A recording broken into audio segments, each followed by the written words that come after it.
दुर्गा नदी के किनारे बसा एक गांव फूलपुर। गांव में कुछ 100-150 लोग रहते थे।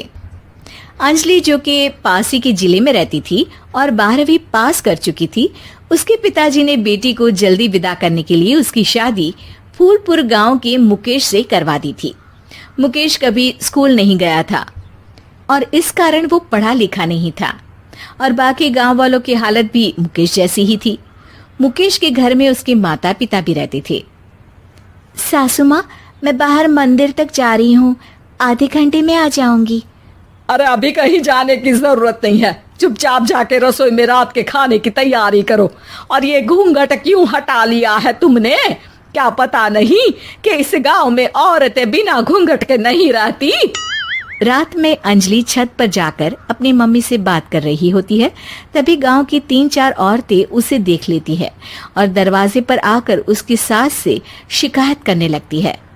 और क्या हुआ? अरे छत पे तो देखो, आपकी बहू मटक मटक के किसी से फोन पर बात कर रही है।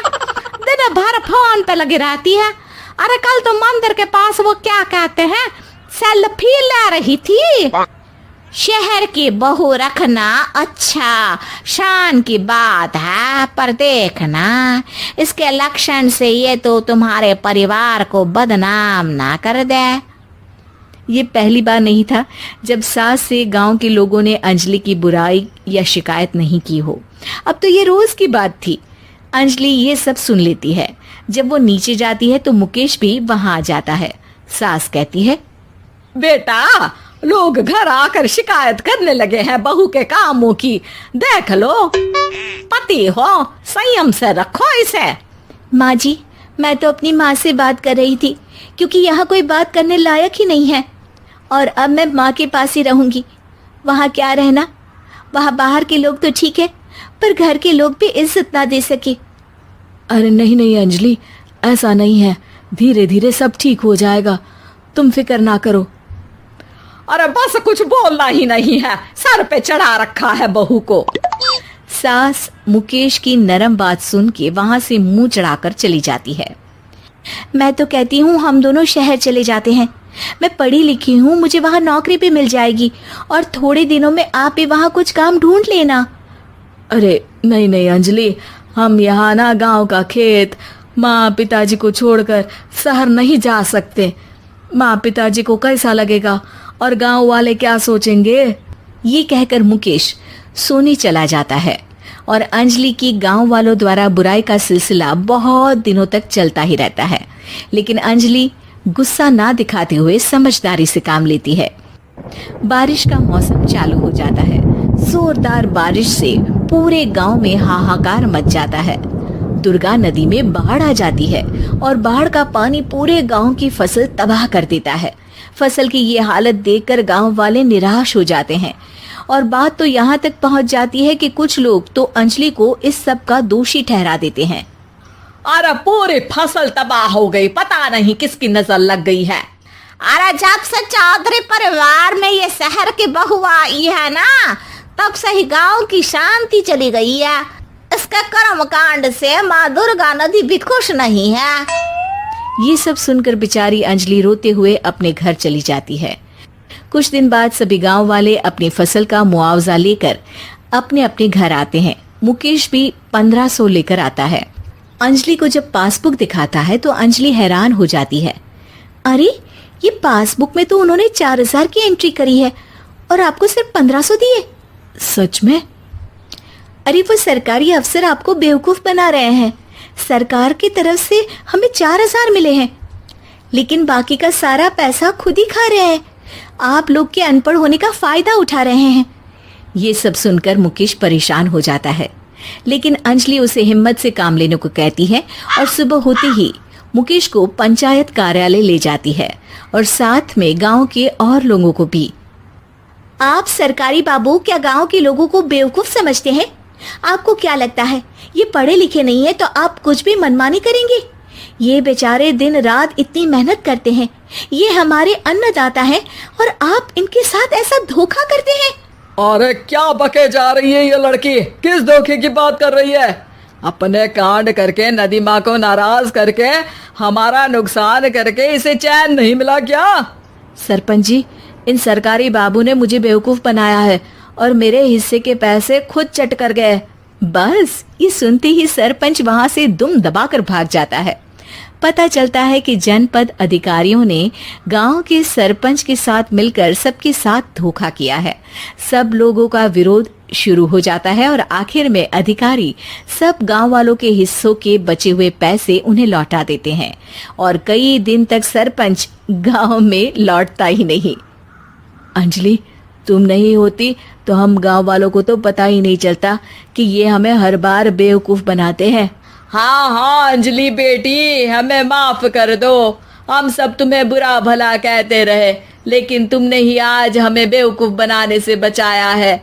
हमें तुम पर गर्व है बेटी। अब समझ आया कि सरपंच तुमसे नहीं, तुम्हारे पढ़े लिखे होने से नफरत करता था। क्यों ना इस बार हम अंजलि को ही सरपंच पद के लिए चुन ले। क्या कहते हो गांव वालों? पढ़ी लिखी सरपंच। बस पूरा गांव अंजलि के लिए ताली बजाता है और अंजलि की सास उसे खुशी से गले लगा लेती है।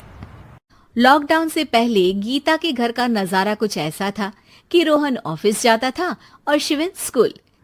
जिनके घर से जाने के बाद गीता काम खत्म करके बाकी समय आराम करती थी।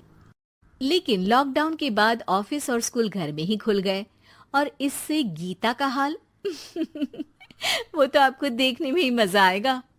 शिवेन, ओ शिवेन, महाराज उठने के लिए क्या 21 तोपों की सलामी लेंगे? अरे बिस्तर से बाहर निकल, ऑनलाइन क्लास स्टार्ट होने वाली है। अरे तुम भी हद करती हो, स्पीकर की तरह चिल्लाने की क्या जरूरत है? दिख नहीं रहा मेरी कॉन्फ्रेंस चल रही है। अब कैमरा और स्पीकर ऑन कर रहा हूं, मुझे कोई शोर नहीं चाहिए।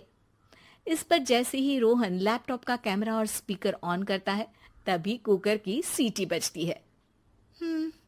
करा लो अब इसे चुप। लॉकडाउन नहीं हुआ, मेरी मौत का फरमान जारी हो गया। दोनों बाप बेटे ने नाक में दम किया हुआ है। ऐसा बोलकर गीता वहां से शिविन के कमरे में पहुंच जाती है, जहां शिविन अभी भी सो रहा होता है। ओ आलसी, अब अगर 5 मिनट में नहीं उठाना तो आज तेरा गेम और यूट्यूब कैंसिल। माँ की बात सुनकर शिविन बिना 1 मिनट गंवाए उठ खड़ा होता है। उठ गया, अभी नहाकर भी आता हूँ। ये नाटक कहीं और, मुंह पर गीला कपड़ा मार और पढ़ने बैठ। शिविन की ऑनलाइन क्लास स्टार्ट हो जाती है, जिस पर गीता उसे वहां बिठाकर रसोई में चली जाती है। थोड़ी देर में उसे कमरे से कुछ आवाज सुनाई देती है, जिसे सुनकर वो कमरे में वापस आती है।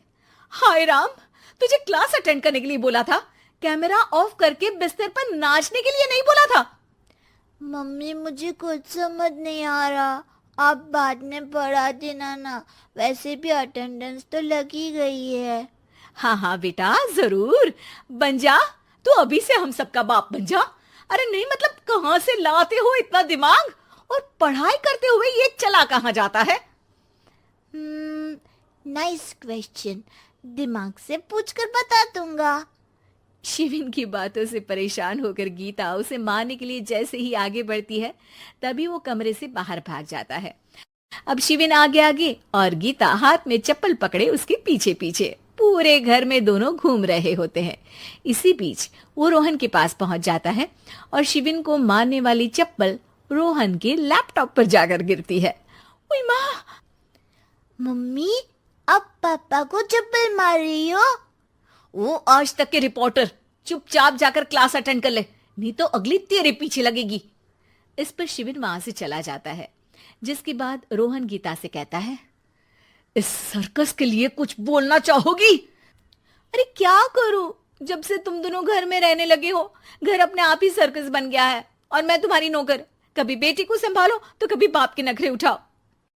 इन्हीं सब उथल पुथल में दिन बीतते रहते हैं, जिसमें हर रोज घर के अंदर कुछ नया सियप्पा खड़ा मिलता है, जो ज्यादातर शिविन और रोहन की ऑनलाइन स्कूल और ऑफिस से रिलेटेड ही होता है।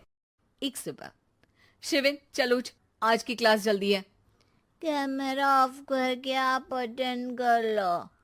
अरे ऐसे छित्तर पड़ेंगे, दादी नानी सब एक साथ याद आ जाएंगी।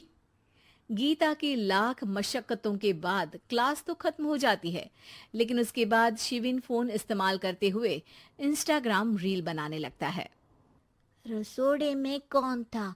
तुम थी, मैं थी, कौन था? कौन था? हाँ, मैं गरीब हूँ, मैं गरीब हूँ। अरे ओ गरीब के बेटे, आजा, मैं बनाती हूँ तुझे गरीब। मैं बताती हूँ रसोड़े में कौन था। पढ़ाई करने बोलो तो इनकी माँ मर जाती है, और ये पागलपंतियां जितनी मर्जी करा लो। गीता शिविन को डांट रही होती है, तभी रोहन बीच में बोल पड़ता है। अरे बच्चा ही तो है, इतना गुस्सा क्यों कर रही हो? बेटे का साथ देने की इसी एक कोशिश में अब शिविन के साथ साथ रोहन भी गीता के गुस्से की सूली पर चढ़ जाता है। अगर बेटे पर इतना ही प्यार आ रहा है तो इसे क्लास अटेंड क्यों नहीं कराते, इसका होमवर्क क्यों नहीं कराते? उस समय तो बहुत जल्दी मीटिंग आ जाती है, वो काम मैं करूं और यहाँ इस बेफिजुली की चीज में तरफदारी करके बन जाओ महान। हे भगवान, कोई तो इनके ऑफिस और स्कूल खुलवाओ, मैं इन्हें और घर में नहीं सह सकती। अरे कुछ और मांग लेती, क्योंकि तुम्हारी ये विश इस साल तो पूरी होने से रही, कोरोना। हाय, नास पीटे ने जिंदगी ही बर्बाद कर दी। खाए कोई पचाए कोई, कल मुझे चुन चुन कर सबको मेरी बद्दुआ लगेगी। उन्होंने दुनिया का और इन बाप बेटे दोनों ने मेरा जीना मुश्किल कर दिया। गीता वहां से चली जाती है, जिसके बाद रोहन शिविन से कहता है, अरे तुम्हारी मम्मी इतनी भड़की हुई क्यों है? आपकी वजह से पूरा समय घर में रहते हो और उस पर कोई काम कराने की जगह बस ऑर्डर देते रहते हो। अच्छा बेटे, सारा इल्जाम मुझ पर? पूरा दिन तो वो तुम पर ही चिल्लाती है। हाँ, मतलब दोनों का 50-50 है, कुछ करना पड़ेगा। वो कहते ना, make the best out of worst. I have an idea. वैसे तुम्हारी माँ सही कहती है, बहुत जुबान चलाने लगे हो, कम बोला करो। अगली सुबह रोहन और शिविन अपनी गलती को सुधारने के लिए गीता के उठने से पहले घर का आधा काम खत्म कर देते हैं, जिसे देखकर गीता खुश हो जाती है और फिर बाकी बचा काम वो तीनों मिलकर पूरा कर लेते हैं। जिसके बाद अब वो सब मिल बांट कर हर काम में एक दूसरे की मदद करते हुए लॉकडाउन का मजा लेने लगते हैं। इस वीडियो को लाइक करें, हमारे चैनल को सब्सक्राइब कर बेल आइकन जरूर प्रेस करें। हमारी न्यू वीडियो सबसे